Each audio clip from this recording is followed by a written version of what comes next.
रामचंद्र की जय, पवन सुत हनुमान की जय, उमापति महादेव की जय। जय सीताराम। श्री पंचाशीतितमः सर्गः। अयोध्या कांड के 85वें सर्ग में गुहे और भरत की बातचीत था। भरत का शोक वर्णन किया गया है। तिरो मुक्तस्तु भरतो निखादाधिपतिं गुहं, पृथ्वीवाज महाप्राज्ञो वाक्यम हेत्वर्थ संहितम। निखाद राजगुहे के ऐसा कहने पर महाबुद्धिमान भरत ने युक्ति और प्रयोजन युक्त वचनों में उसे इस प्रकार उत्तर दिया। ऊर्जितः खलु ते कामः कृतो मम गुरो सखे, यो मे त्वामिदीर्षिं सेनाभ्यर्चयितुमिच्छसि। भैया, तुम मेरे बड़े भाई श्री राम के सखा हो, मेरी इतनी बड़ी सेना का सत्कार करना चाहते हो। यह तुम्हारा मनोरथ बहुत ही ऊंचा है, तुम उसे पूर्ण ही समझो। तुम्हारी श्रद्धा से ही हम सब लोगों का सत्कार हो गया। इत्युक्ता स महातेजा गुहं वचनमुत्तमम्, अब्रीदभर्ता श्रीमन् पन्थानां दर्शयन् पुनः। कतरेण गमिष्यामि भरद्वाजाश्रमं यथा, जैनोऽयं वृषं देशो गंगारूपो दुरत्यः। ये कहकर के महातेजस्वी श्रीमान भरत ने गंतव्य मार्ग को हाथ के संकेत से दिखाते हुए पुनः गुहे से उत्तम वाणी में पूछा कि हे निखादराज, इन दो मार्गों में से किसके द्वारा मुझे भरद्वाज मुनि के आश्रम पर जाना होगा। गंगा के किनारे का यह प्रदेश तो बड़ा गहन मालूम होता है, इसे लांग कर आगे बढ़ना कठिन है। तस्तद्वचनं श्रुत्वा राजपुत्र धीमतः, अब्रवीत् प्राञ्जलिर्भूत्वा गुहो गहन गोचरः। बुद्धिमान राजकुमार भरत का वचन सुन करके वन में विचरने वाले गुहे ने हाथ जोड़ करके कहा कि दासास्त्वनुगमिष्यन्ति देशज्ञाः सुसमाहिता, अहं चानुगमिष्यामि राजपुत्र महाबलो। महाबली राजकुमार, आपके साथ बहुत से मल्लाए जाएंगे जो इस प्रदेश से पूर्ण परिचित था, भली भांति सावधान रहने वाले हैं। इनके सिवा मैं भी आपके साथ चलूँगा। कच्चिन दुष्टो प्रजसी रामस्याकृष्कर्मणः, इयं ते महती सेना शंकां जनयति उमे। परंतु एक बात बताइए, अनायास ही महान पराक्रम करने वाले श्री रामचंद्र जी के प्रति आप कोई दुर्भावना लेकर तो नहीं जा रहे हैं। आपकी यह विशाल सेना मेरे मन में शंका सी उत्पन्न कर रही है। तमेवमहीश्वासन्तमाकाशयो निर्मलः, भरतासलक्ष्म्या वाचा गुहं वचनम् अब्रवीत्। मा भूतशकालो यत्कष्टं न मां शङ्कितुमर्हसि, राघवा सही मे भ्राता ज्येष्ठा पुत्रशमो मतः। ऐसी बात कहते हुए गुहे से आकाश के समान निर्मल भरत ने मधुर वाणी में कहा, हे निखादराज, ऐसा समय कभी न आए। तुम्हारी बात सुनकर मुझे बड़ा कष्ट हुआ। तुम्हें मुझ पर संदेह नहीं करना चाहिए। श्री रघुनाथ जी मेरे बड़े भाई हैं, मैं उन्हें पिता के समान मानता हूँ। तम निवर्तयितुं यामि काकुत्स्थं वनवासिनं, बुद्धिरम्यानमेकार्या गुहि सत्यं ब्रवीमि ते। हे ककुत्स्थ कुलभूषण, श्री राम वन में निवास करते हैं तथा उन्हें लौटा लाने के लिए जा रहा हूँ। गुहे में तुमसे सच कहता हूँ, तुम्हें मेरे विषय में कोई अन्यथा विचार नहीं करना चाहिए। सतु संघृष्टवदनः श्रुत्वा भरतभाषितं, पुनरेवाब्रवीद् वाक्यं भरतं प्रतिहर्षितः। भरत की ये बात सुन करके निखाद राज का मोह प्रसन्नता से खुल उठा। वह हर्ष से भरकर पुनः भरत से बोला कि धन्यस्त्वं न त्वया तुल्यं पश्यामि जगति तले, प्रयत्नादागतं राज्यं यस्त्वं त्यक्तुमिच्छसि। आप धन्य हैं जो बिना प्रयत्न के हाथ में आए हुए राज्य को त्याग देना चाहते हैं। आपके समान धर्मात्मा मुझे इस भूमंडल में कोई नहीं दिखाई देता। शाश्वती खलु ते कीर्तिलोकाननुचरिष्यति, यस्त्वं कृच्छ्रगतं रामं प्रत्यानयितुमिच्छसि। कष्टप्रद वन में निवास करने वाले श्री राम को जो आप लौटा लाना चाहते हैं, इसमें समस्त लोकों में आपकी अक्षय कीर्ति का प्रसार हुआ। एवं संभाषमाणस्य गुहस्य भरतं तदा, प्रभो नष्टप्रभासूयो रजनी चाभ्यवर्ततो। जब गुहे भरत से इस प्रकार की बातें कर कह रहा था। उसी समय सूर्यदेव की प्रभा दृश्य हो गई और रात का अंधकार सब ओर फैल गया। सन्निवेशतां सेनां गुहेन परितोषितः शत्रुघ्नेन शुभं श्रीमान् शयनं पुनरागमत्। रामचिन्तामयः शोको भरतस्य महात्मनः उपस्थितो यनर्यत्सो धर्म प्रेक्षत तादृशः। गुहे के बर्ताव से श्रीमान भरत को बड़ा संतोष हुआ और वे सेना को विश्राम करने की आज्ञा दे करके शत्रुघ्न के साथ ध्यान करने के लिए गए। धर्म पर दृष्टि रखने वाले महात्मा भरत शोक के योग्य नहीं थे, फिर भी उनके मन में श्री रामचंद्र जी के लिए चिंता के कारण ऐसा शोक उत्पन्न हुआ जिसका वर्णन नहीं हो सकता। अंतर्दाहेन दहना संतापयति राघवम वनदाहाग्नि संतप्तम गूढ़ो अग्निरूपादिपम। जैसे वन में फैले हुए दावानल से संतप्त हुए वृक्ष को उसके खोखले में छिपी हुई आग और भी अधिक जलाती है, उसी प्रकार दशरथ मरण जन चिंता की आग से संतप्त हुए रघुकुल नंदन भरत को वह राम वियोग से उत्पन्न हुई शोक अग्नि और भी जलाने लगी। सुश्रितः सर्वगात्रेभ्यः सुहृदं शोकाग्निशंभवम् यथा सूर्यांशु संतप्तो हिमवान पितृतो हिमम। जैसे सूर्य की किरणों से तपा हुआ हिमालय अपनी पिघली हुई बर्फ को बहाने लगता है, उसी प्रकार भरत शोकाग्नि से संतप्त होने के कारण अपने संपूर्ण अंगों से पसीना बहाने लगे।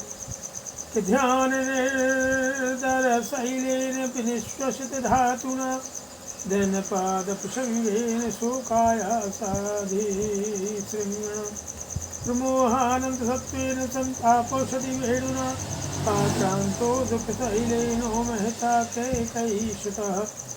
उस समय कैकेयी कुमार भरत दुख के विशाल पर्वत से आक्रांत हो गए थे। श्री रामचंद्र जी का ध्यान हो उसमें छिद्र शिलाओं का समूह था। दुखपूर्ण उच्छ्वास से ही गहरे काली धातु का स्थान ले रहा था। दीनता ही वृक्ष मुँह के रूप में प्रतीत होती थी। शोक जनित आया से ही उस दुख रूपी पर्वत के ऊंचे शिखर के असहाय मोह ही उसमें अनंत प्राणी थे। बाहर भीतर की इंद्रियों में होने वाले संताप ही उस पर्वत की औषधियाँ तथा बांस के वृक्ष थे। विनिश्वसन वै मृत्युर्मनस्ततः सुमूल संज्ञः परमपदं गतः समं नले भेदय ज्वरादितो नरार्थिवो यूथे अतोर्यतर्तवा। गुहेन सार्धं भरतः समागतो महानुभावा सजना समाहिता सुदुर्मनस्तं भरतं तदा पुनर्गुहा समाश्वास्यदप्यजं प्रति। उनका मन बहुत दुखी था।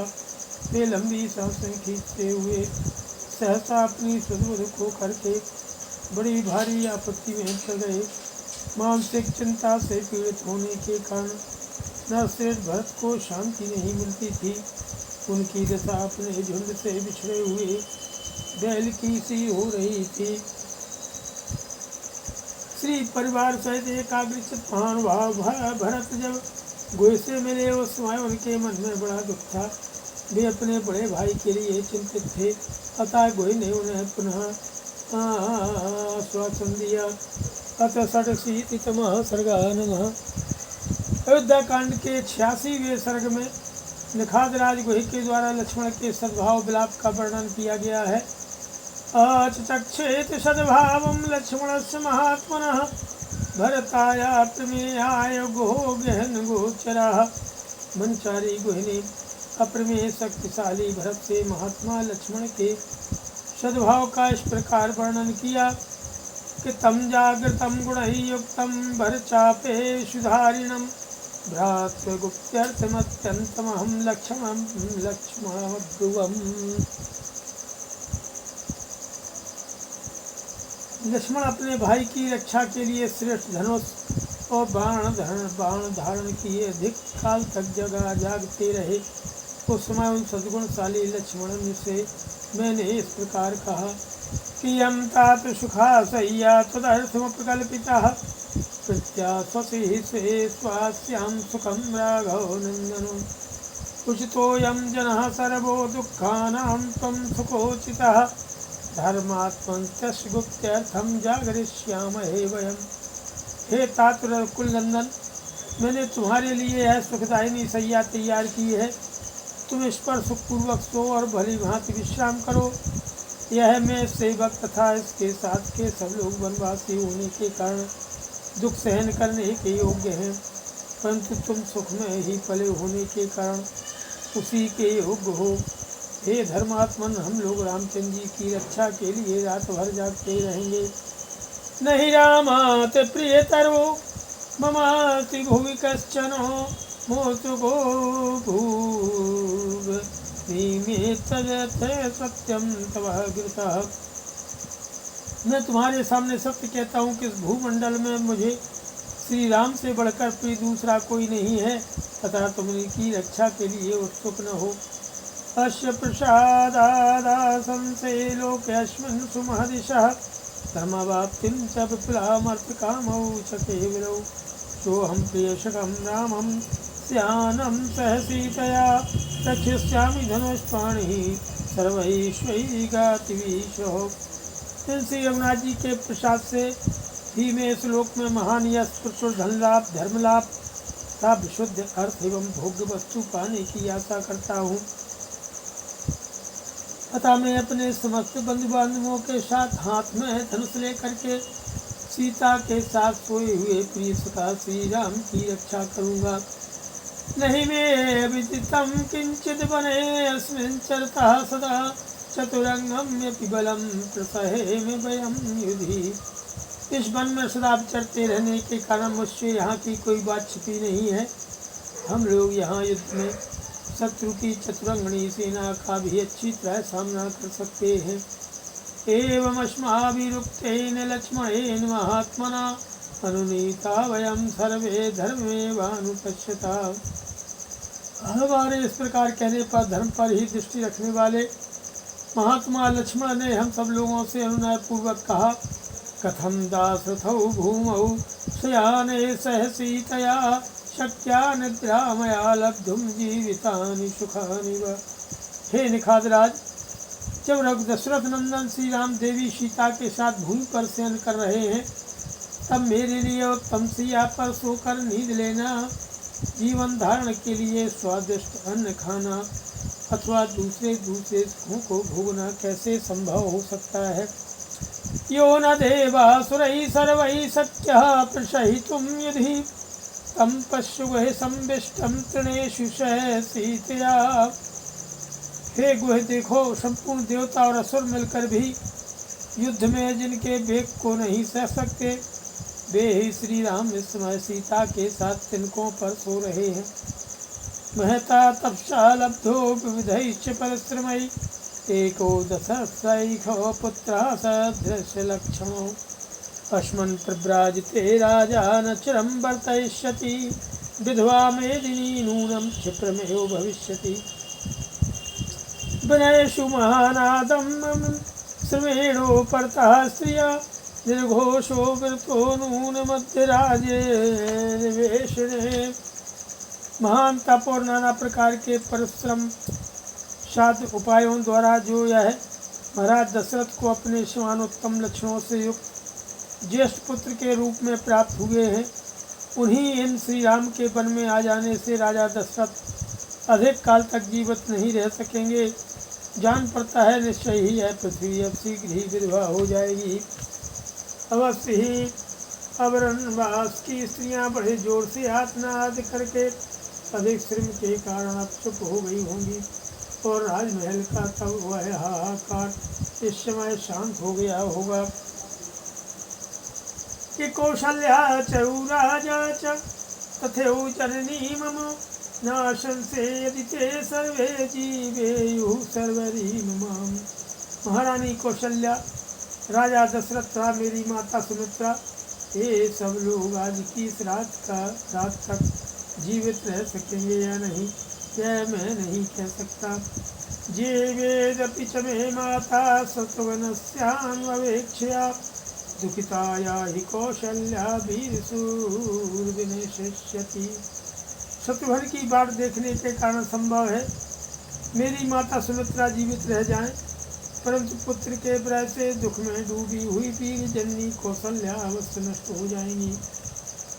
अतिक्रांत मन भाव्य मनोरथम राजे रामम निक्षिप्त पिता में विनश्यति।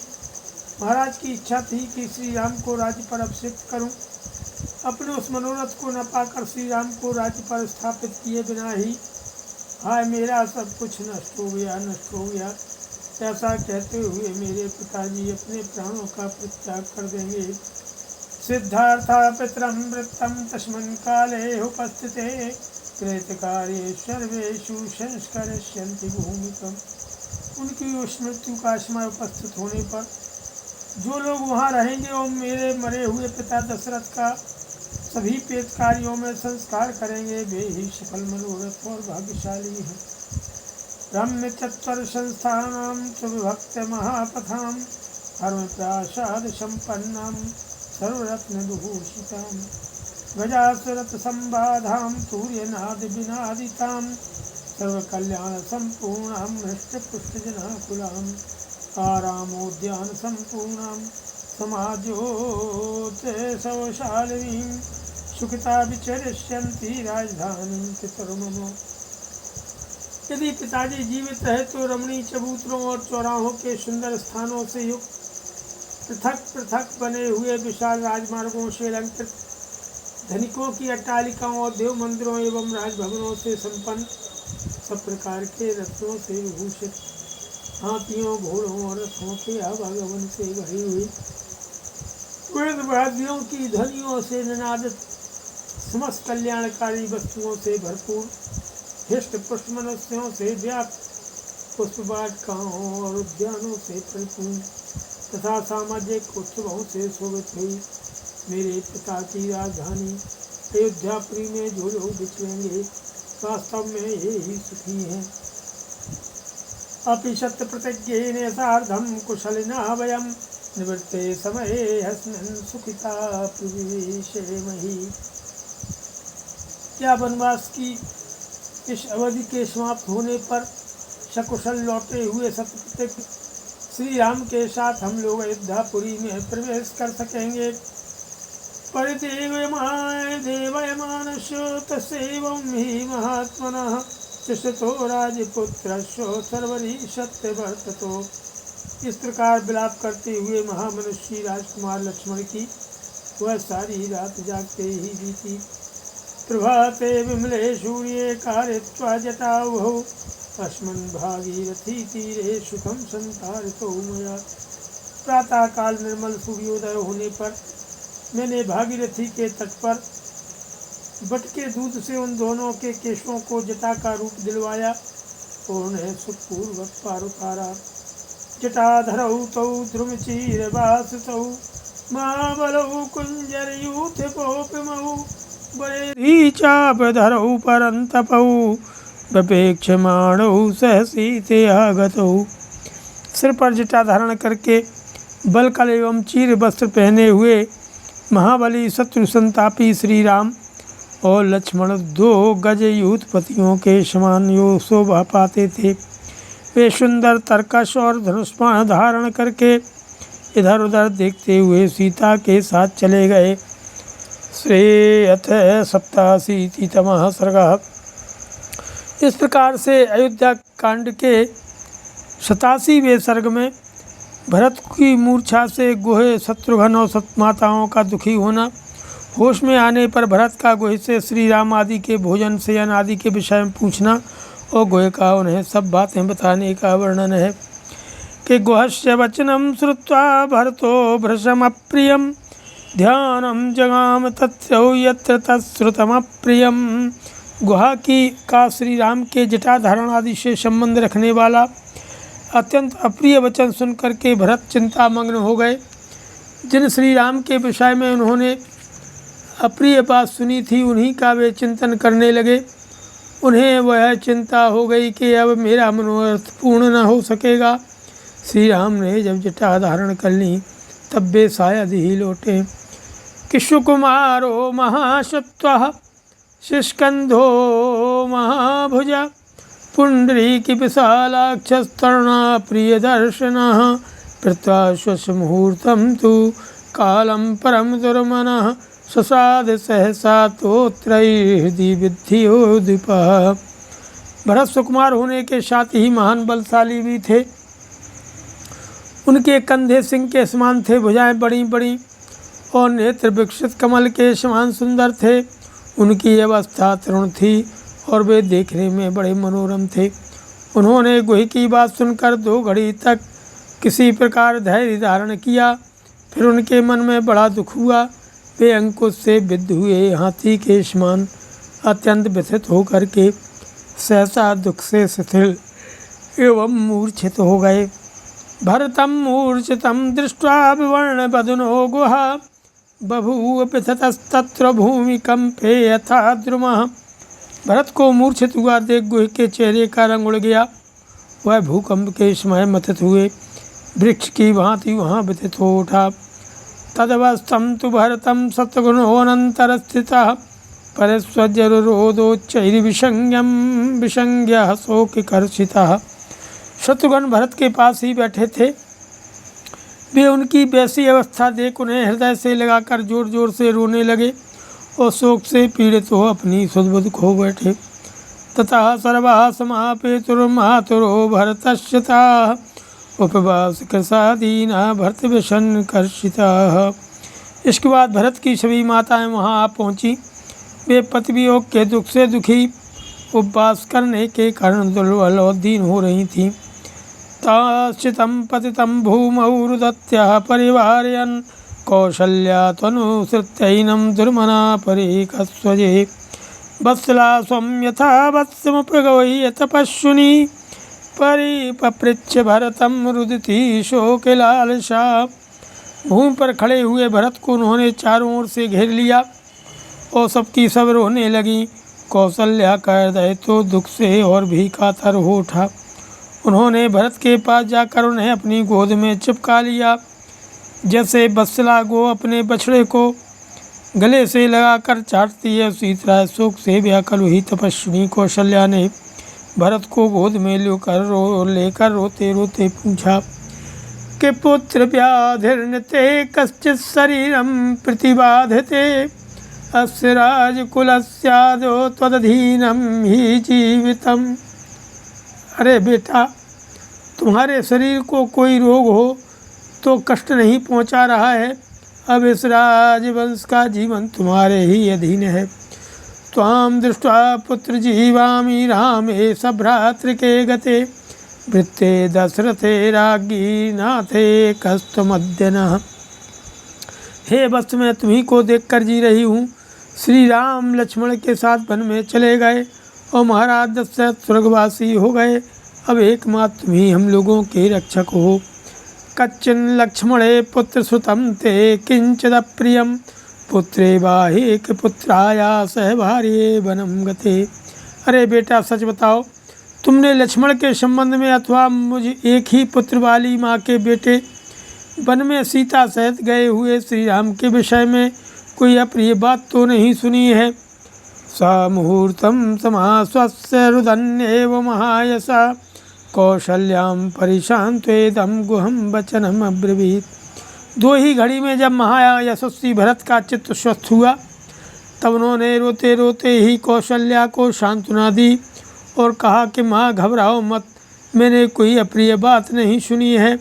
फिर निखाद राजगुह से इस प्रकार पूछा कि भ्राता में क्वावशद रात्रौ क्वशीता क्वच लक्ष्मणः स्वपक्षयने कस्मिन् किं भुक्त्वा गुहे संसमे।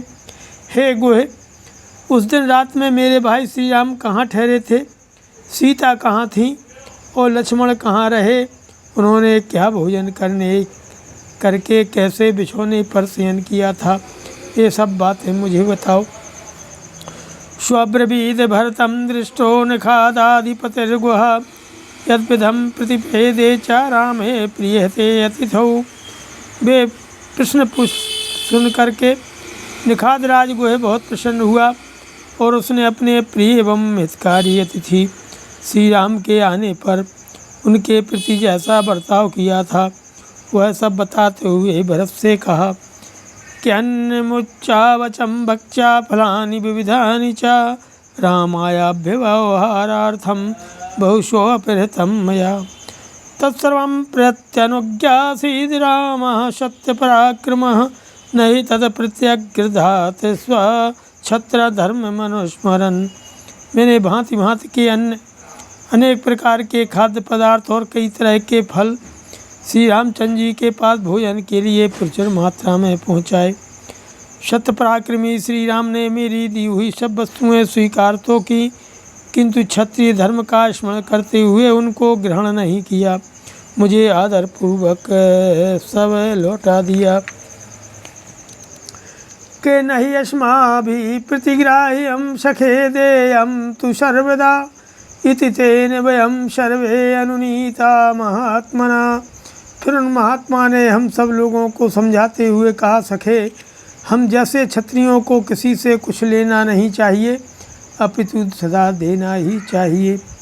लक्ष्मणेन निदानीतं पीतं भारी महात्मना औपवास्यं तदा कार्षीद् राघवः सह सीतया। सीता सह श्री राम ने उस रात में उपवास ही किया। लक्ष्मण जो जल ले आए थे वे केवल उसी को उन महात्मा ने पिया।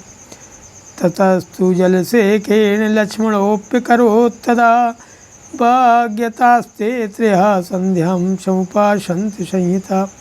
उनके पीने से बचा हुआ जल लक्ष्मण ने ग्रहण किया और जलपान के पहले उन तीनों ने मौन एवं एकाग्रचित होकर के संध्योपासना की थी। सौमित्रस्तु ततः पश्चादकरोत् स्वस्तरं शुभं श्यमानी वहिंसि क्षिप्रं राघव कारणात्। तस्मिन् समाविशद् रामः स्वस्तरे सह सीतया प्रक्षाल्य च तयोः पादौ व्यपाक्रामत् स लक्ष्मणः। इसके बाद लक्ष्मण ने स्वयं कुशला करके श्री रामचंद्र जी के लिए शीघ्र ही सुंदर बिछौना बिछाया। उस सुंदर बिछौने पर जब सीता के साथ श्री राम विराजमान हुए तब लक्ष्मण उन दोनों के चरण पखार कर वहाँ से दूर हट गए। एतत् तदङ्गिद्विमूलमिदमेव च तत्तृणं यस्मिन् रामः सीता च रात्रिं तां सहिता बुभुः। यही वह इमली वृक्ष की जड़ है और यही वह तृण है जहाँ श्री राम और सीता दोनों ने रात्रि में शयन किया था। नियम पृष्ठे तुतलांगुली तत्रवांसरैः सुपूर्णा विशुद्धि परन्तपः महधनुसज्जमुपोय लक्ष्मणो निशाम तिष्ठत् परितोष्य केवलम्। ततस्त्वहं चोत्तमबाणचापभृत् इसतो भवं तत्र स यत्र लक्ष्मणः अतन्द्रितैर्ज्ञातिभिरात्यकार्मुकैः महेन्द्रकल्पं परिपालयंस्तदा। शत्रु संतापी लक्ष्मण अपनी पीठ पर बाणों से भरे 2 तरकस बांधे और दोनों हाथों की अंगुलियों में दस्ताने पहने और महान धनुष चढ़ाए श्री राम के चारों ओर घूमकर केवल पहरा देते हुए रात भर खड़े रहे। इसके बाद मैं भी उत्तम बाण और धनुष लेकर वहीं आ खड़ा हुआ जहाँ लक्ष्मण थे। उसमें अपने बंधु बांधवों के साथ जो निद्रा और आलस का त्याग करके धनुष बाण लिए सदा सावधान रहे। मैं देवराज इंद्र के समान तेजस्वी श्री राम की रक्षा करता रहा। श्रीमद् रामायणे वाल्मीकि आदि काव्ये युद्धकांडे 87तमः सर्गः। सियावर रामचंद्र की